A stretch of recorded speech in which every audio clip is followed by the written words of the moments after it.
My dad tried to force me out of my own house for my pregnant stepsister. This time, I stood up to him. Hey guys, so here's a rundown because I honestly need to vent somewhere, and this feels like the safest place. I'm 31, single, and finally in a good spot. I've worked my tail off to get where I am. I bought my first house last year, which was a huge deal for me. It's nothing extravagant, just a modest 3-bedroom with a little backyard, but I'm proud of it. For once in my life, I feel like I've got things under control. Unfortunately, life's a lot less peaceful when you have a family like mine. Let's start with my dad. I've always thought of him as a part-time parent. He's 62 now, remarried, and has spent most of my life either ignoring me or complaining about something. He's the kind of guy who thinks writing a birthday card every few years counts as quality parenting. When my mom died in a car accident when I was 5, he remarried Sharon almost immediately, like 2 months later. It's almost impressive how quickly he moved on, though impressive isn't the word I'd usually use for it. Sharon, my stepmom, is a real piece of work. She's 58 now, but acts like she's still 30, Botox, fake nails that could double as weapons, hair extensions, and a personality that could peel paint off the walls. Back in the day, she was a flight attendant, and she won't let anyone forget it. Every time she opens her mouth, it's, when I used to fly internationally, or back in the golden age of flying. We get it, Sharon, you serve drinks at 30,000 feet. Now she runs a daycare, which is wild to me, because she barely managed to raise her own kid. That brings us to Brittany.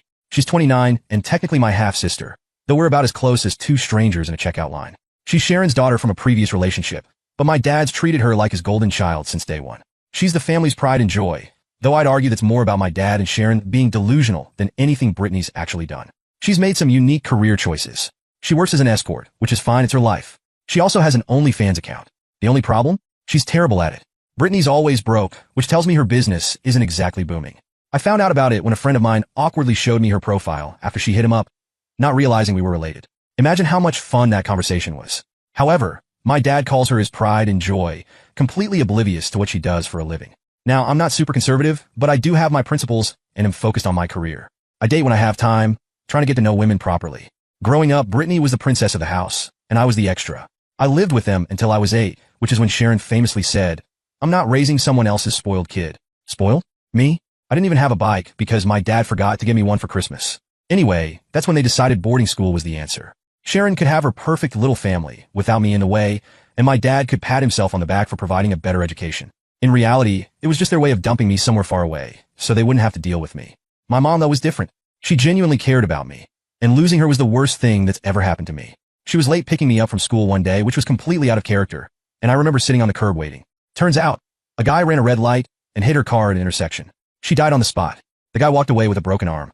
I'll never forget how my dad showed up at school hours later, looking annoyed, like I was inconveniencing him. Sharon was with him, and her first words were, "Your kid, your problem.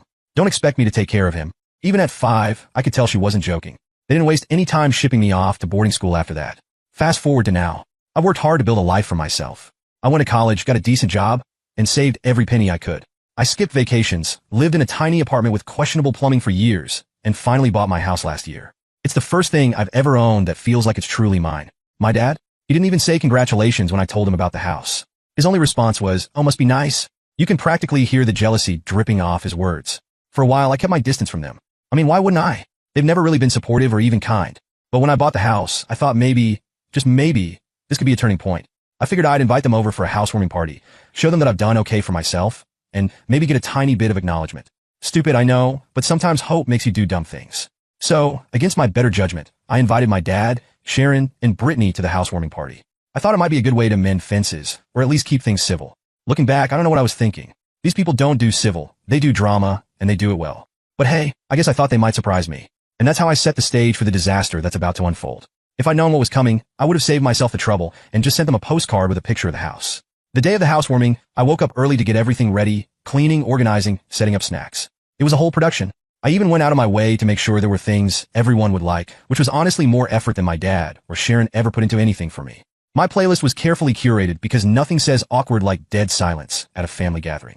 By the time I was done, the place looked great, if I do say so myself.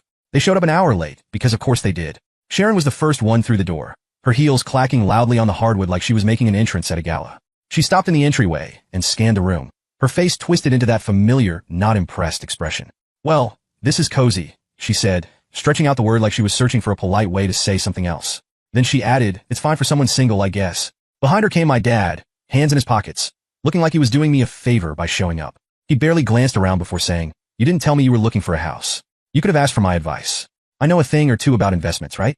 Because the guy who let Sharon handle the family finances like it was monopoly money is definitely someone I'd trust for financial advice. Last, dragging her feet like a kid forced to visit relatives was Brittany. She muttered, "Nice place," without even looking up from her phone. I doubt she meant it. Knowing her, she was probably too busy checking her social media to care. Once they settled in, the critiques started rolling in like clockwork. Sharon zeroed in on my furniture. "Why did you pick such a dark couch?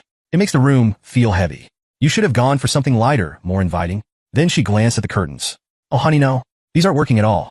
Maybe I'll help you redecorate. This place could really use a woman's touch." "Oh, how generous of you, Sharon. I'll be sure to let you know when I want my house to look like your daycare/gossip hub." My dad, not to be outdone, decided to focus on my finances. "You didn't mention how much this place cost," he said, his tone dripping with suspicion. "Are you sure the mortgage isn't too much for you? Houses are expensive, you know." "Thanks for the reminder, Dad. I'm so glad I have your wisdom to guide me." Meanwhile, Brittany planted herself in a corner with a soda, scrolling through her phone and snapping the occasional selfie. At one point, I heard her tell someone in her comments, "Yeah, I'm at my stepbrother's housewarming. It's nothing impressive." Despite their collective efforts to turn the night into a critique session, I powered through. I played the good host, kept the snacks flowing, and did my best to keep things light. But the longer they stayed, the harder it got to keep my patience in check. Sharon made a point of telling me how much better the kitchen would look with a pop of color. My dad found a way to tie every compliment back to himself. Brittany barely acknowledged me, which, at that point, felt more like a blessing than an insult. The final straw came when Sharon decided to offer her unsolicited thoughts on my choice of neighborhood. "It's fine," she said in that fake nice tone she uses when she's trying to sound supportive, but really isn't. "It's not where I would have chosen, but you know, for a first house, it's adequate." Adequate. Because nothing says congratulations like calling someone's biggest accomplishment adequate. By the time they left, I was exhausted. Sharon gave me one of those fake hugs where she barely touched me and said, "Well, at least you're trying." Brittany just walked out without saying goodbye, still glued to her phone. My dad lingered for a moment like he wanted to say something, but then he just nodded and left. I thought that was it. I figured I'd done my duty as the black sheep of the family and could go back to enjoying my hard-earned peace and quiet. But no. A week later, my dad called. "We need to talk," he said, his voice unusually serious. "Okay, what's up?" I asked, already bracing myself for whatever nonsense he was about to drop. "Not over the phone. Can you come home tonight? It's important." He didn't even ask if I was busy or had plans. Just expected me to drop everything and show up like I owed him something. I wanted to say no. I really did. But something about the tone of his voice made me curious. Maybe it was serious. Maybe he actually needed my help for once, instead of the other way around. So, against my better judgment, I said, "Sure," and hung up. The drive to their house felt longer than usual, probably because I was dreading whatever important thing he had to tell me. Their house hasn't changed much over the years. Outdated, slightly run down, and stuffed with Sharon's tacky decorations. Every time I see those plastic flamingos in the yard, I'm reminded of why I never visit. I pulled into the driveway and sat in the car for a minute, trying to psych myself up. Walking into that house is always weird. Technically, it's my childhood home, but it's never really felt like mine. After my mom died, Sharon made sure to erase every trace of her. Her knickknacks, her pictures, her art gone. Replaced with Sharon's overpriced junk and gaudy furniture. Even as a kid, I felt like a guest in my own house. When I finally walked in, the atmosphere was off. Sharon and Brittany were sitting on the couch, both looking tense. Sharon had that pinched expression she gets when she's about to unload some unwanted advice, and Brittany was half paying attention, still scrolling on her phone. My dad was pacing in the kitchen, muttering to himself like he was rehearsing a speech. The whole vibe felt off, like I'd walked into a courtroom and didn't know I was the defendant. "What's going on?" I asked, shutting the door behind me. "Sit down," my dad said, motioning to the chair across from Sharon and Brittany. I sat down, glancing at Sharon and Brittany, who were clearly trying to look like this was some sort of serious family meeting. Sharon had that fake concerned look she always pulls out when she's about to say something self-serving. And Brittany, for once, wasn't glued to her phone. She just stared at the floor, sniffling dramatically. "Are you blind?" my dad snapped the moment I sat down. No warm-up, no small talk, just straight to the accusation. I blinked, caught off guard. "Excuse me?" He didn't wait for me to elaborate. I said, "Are you blind? Or do you just choose not to see what's happening around you? Because the way I see it, you've gotten too proud with this new house of yours. Acting like you're too good for the rest of us. Ignoring the people who actually mean something." There was the guilt trip. I leaned back in the chair, crossing my arms. "Oh, I'm sorry. I must have missed all those years you meant something when you sent me off to boarding school. My bad." That didn't sit well with him. His face turned red, but before he could yell something about how I needed the discipline or whatever nonsense excuse he always used, Sharon chimed in. "You think you're so smart now because you bought yourself a little house," she said, her tone dripping with condescension. "But let's be real. This is all just luck, and you're forgetting who your family is." "Luck?" I said, raising an eyebrow. "You mean the 12-hour shifts, the skipped vacations, and the years of saving pennies?" "Yeah, you're right. All luck." "Don't get smart with me," Sharon shot back, narrowing her eyes. "You wouldn't even have the opportunities you do if it weren't for us." I laughed. I couldn't help it. For you? What opportunities, Sharon? The one where you packed me off to school at 8 so you wouldn't have to deal with me? Or the one where you pretended I didn't exist unless it was Christmas or you needed something? That's not the point. My dad snapped, stepping back into the conversation. We're not here to talk about the past. We're here to talk about what matters now. Brittany's situation matters, my dad said. I sighed, already feeling the headache forming. All right, fine. What's going on with Brittany? She's pregnant, Sharon said bluntly. Her arms crossed like this was somehow my fault. Okay, I said slowly, looking at Brittany, who was sitting there looking like she'd rather be anywhere else. Congratulations, I guess? Before I could say anything else, Brittany started sobbing. Then my dad jumped in. The father's gone. All right. She's in this alone, and she needs help. Real help, not just lip service. I looked between them, waiting for the ask. There's always an ask. And by real help, you mean money? You're giving her the house, Sharon said, like it was the most obvious thing in the world. That took a second to sink in. I'm sorry, what now? The house, Sharon repeated, leaning forward. You've got 3 bedrooms, don't you? What do you need all that space for? You're single, no kids, always at work. Meanwhile, Brittany has a baby on the way and no place to live. It's common sense. Common sense? I said, staring at her like she'd just suggested I sell my kidney for fun. You think it's common sense for me to just hand over my house? The one I worked years to afford? That house. You're being selfish, my dad cut in sharply. You think just because you work for something, you don't owe your family anything? This is blood we're talking about. Family takes care of family. Oh, like you took care of me when I was a kid? I shot back. Yeah, let's talk about family. You weren't there for me at any stage of my life since I was young. You never came to a single soccer game, never called unless it was Christmas or you needed something. But now I'm supposed to hand over my house because we're family? Give me a break. My dad's jaw clenched. He hated when I threw the past in his face, but it was the truth, and I wasn't going to pretend otherwise. This isn't about you, Sharon said, her voice rising. It's about Brittany and that baby. Are you really going to let them struggle just so you can keep living in your precious house? I'm sorry, I said, trying to keep my tone calm despite the irritation bubbling under the surface. But no, I'm not giving up my house. I'm happy to help in other ways, financially, maybe even letting her stay in one of the spare rooms for a bit. But giving her the whole house? That's not happening. You don't care about me or the baby. Brittany finally spoke up, her voice trembling like she was about to cry. I looked at her, and for a second, I felt bad. But then I remembered all the time she ignored me, the way she and Sharon always treated me like an outsider. It's not about not caring, Brittany. It's about boundaries. I worked my butt off to get where I am, and I'm not going to throw it all away because you've decided you need my house more than I do. You're just proving what we've always known, Sharon said. You don't care about this family. You never have. I laughed again, shaking my head. Right? Because this family has been such a shining example of love and support. Spare me the lecture, Sharon. You've made it clear since day one that I don't belong here. That's enough, my dad barked, his voice loud enough to make even Sharon flinch. He pointed a finger at me. You think you're better than us now? Is that it? Because you bought yourself a house? You're too good to help your sister? It's not about being better, I said, standing up. It's about the fact that I've built something for myself, with no help from any of you. Not a dime, not a word of encouragement, nothing. So no, I'm not handing over my house. Find another solution. Brittany started crying for real this time, and Sharon glared at me like I'd just insulted her entire existence. My dad looked like he was gearing up for another round, but I wasn't sticking around for it. I think we're done here, I said, grabbing my keys. Good luck with everything. As I walked out, I could hear Sharon muttering about how I'd regret this. Maybe I would, but as I drove home, all I felt was relief, and a sinking feeling that this wasn't the last I'd hear about it. Of course I was right. The fallout started the very next day. My phone didn't stop buzzing, calls, texts, voicemails, each one more ridiculous than the last. My dad kicked things off with his usual routine, accusing me of being heartless and selfish. He rambled about how I'd forgotten my roots and was disrespecting the people who made me. A real classic, coming from the man who spent most of my childhood conveniently forgetting I existed. Sharon wasn't far behind. Her messages had less guilt and more venom. She flat out called me a failure as a son and accused me of deliberately trying to ruin Brittany's life. According to her, my refusal to hand over my house was proof that I never understood what family meant. I'm not sure what version of family she's working with, but it clearly doesn't involve boundaries. The extended family wasn't much better. Word got out fast, thanks to Sharon, no doubt, and suddenly I had aunts, uncles, and cousins I hadn't spoken to in years chiming in. They all had opinions, of course. Why would you not help your own family? One cousin wrote, conveniently ignoring the fact that this family has always treated me like an afterthought. The guilt parade reached its peak when Sharon decided to help me understand their point of view. She sent me an email with a list of apartment rentals, complete with prices and locations. Each one was smaller, cheaper, and farther away from my work. Her message was clear. I should downgrade my life so Brittany could take over my house. She even included a note about how I could easily afford one of these places while continuing to pay for the house Brittany would live in. I didn't respond. What was the point? They weren't interested in having a conversation. They just wanted me to cave. But when it became clear that guilt and manipulation weren't working, things escalated. I came home one evening to find the lock on my front door jammed. At first, I thought it was a fluke. Maybe something got stuck. But then I noticed the scratches around the keyhole like someone had been messing with it. I didn't want to jump to conclusions, but I had a sinking feeling I knew who was behind it.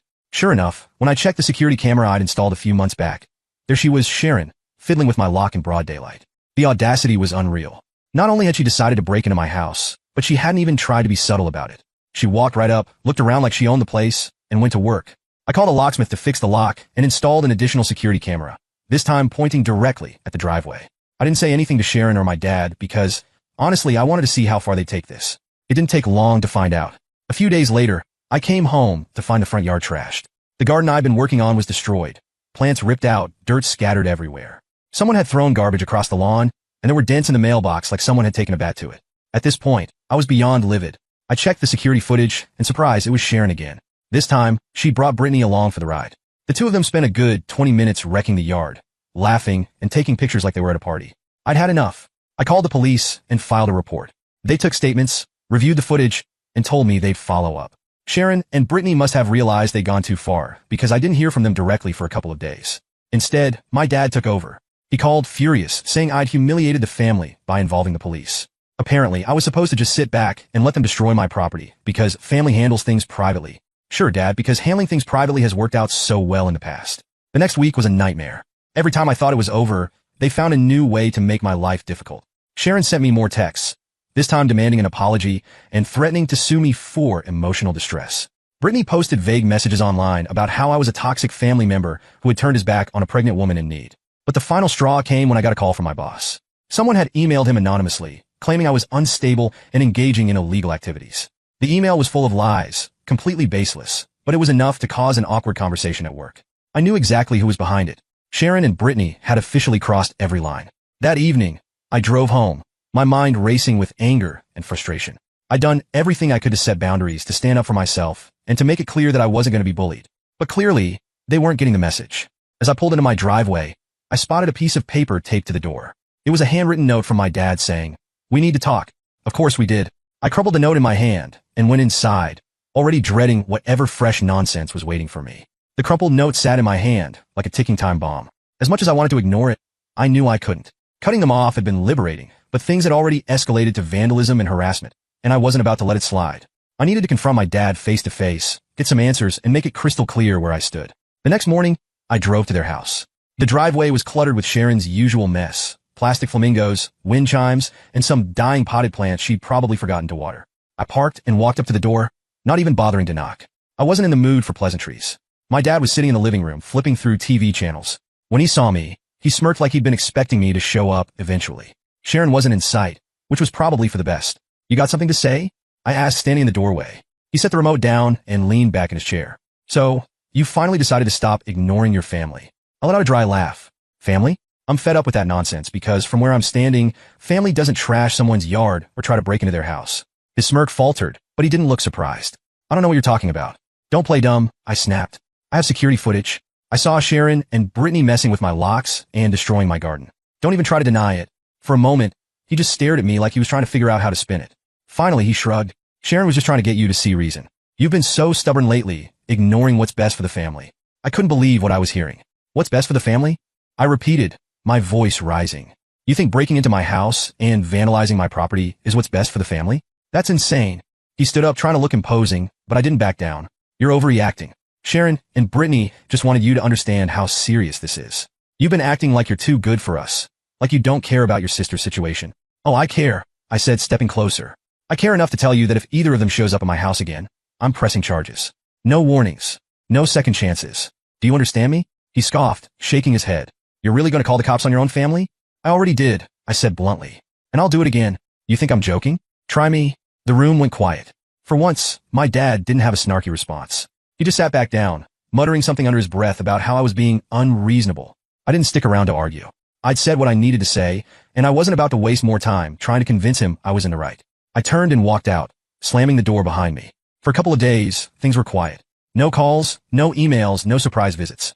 I started to think maybe my warning had actually worked. Maybe, for once, they'd gotten the message. I told myself that my dad's silence meant he'd finally accepted that I wasn't going to play along with their games anymore. What's really bothering me now is that I cannot have peace of mind. I still have the feeling that this isn't going to stop. I know them. They'll keep escalating, keep finding new ways to try and wear me down. I've already dealt with vandalism, manipulation, and their endless attempts to guilt trip me. What's next? Showing up at my work? Dragging me further into Brittany's mess? So, yeah, I could really use some advice here. What am I supposed to do? Cutting them off obviously hasn't done anything. And honestly, I'm starting to think it never will. Do I keep standing my ground? Do I go nuclear and take more drastic steps? Part of me is even thinking about selling the house and moving somewhere they can't find me. But would that just be giving them exactly what they want? I don't know anymore. I just want this whole mess to be over. Final update. Hey guys, so here's an update. A lot has happened since my last post, and I don't even know where to start. Let's just say things took a turn I wasn't expecting, or maybe I should have, given how my family operates. It all went down late one evening.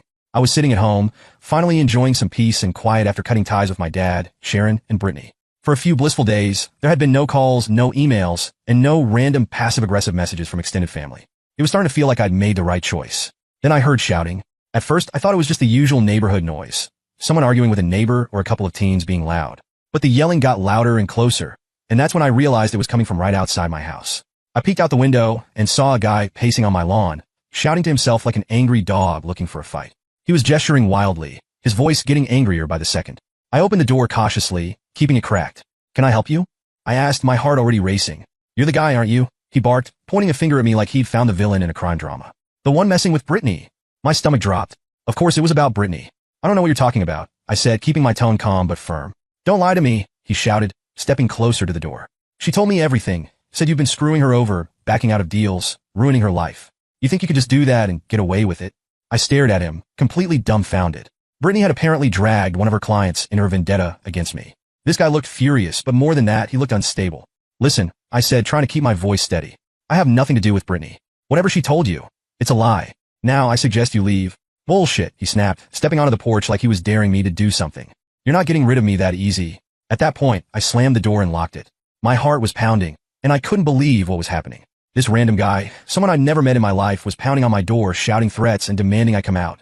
I grabbed my phone and called the police, explaining the situation as quickly as I could. Every second felt like an hour as I waited for them to arrive. Meanwhile, the guy kept banging on the door, yelling things I couldn't even make sense of. For a moment, I honestly thought he was going to try and break in. Finally, I heard the sweet sound of sirens in the distance, and the shouting stopped. The police pulled up, and the guy backed off, but he didn't go quietly. He was still ranting about how I'd ruined everything for Brittany as the officers cuffed him and led him away. The cops took my statement and reviewed the security footage I'd installed after Sharon and Brittany had trashed my yard. They assured me they'd handle it, but the whole situation left me feeling unsafe. As I stood in the doorway, looking out at my now quiet street, I realized something. My house didn't feel like a home anymore. It felt like a target. The next morning, I called my real estate agent. "I'm selling," I told her. She didn't ask why. She just said she'd come by later that day to start the process. Over the next few weeks, I packed up my things and finalized the sale. The market was decent, and I managed to get a fair price for the house. But at that point, I didn't care about the money, I just wanted out. I found a small apartment in a quiet town a few hours away. It wasn't fancy, but it was peaceful, and that's all I needed. No nosy neighbors, no late-night shouting matches, no unhinged people pounding on my door, just peace and quiet.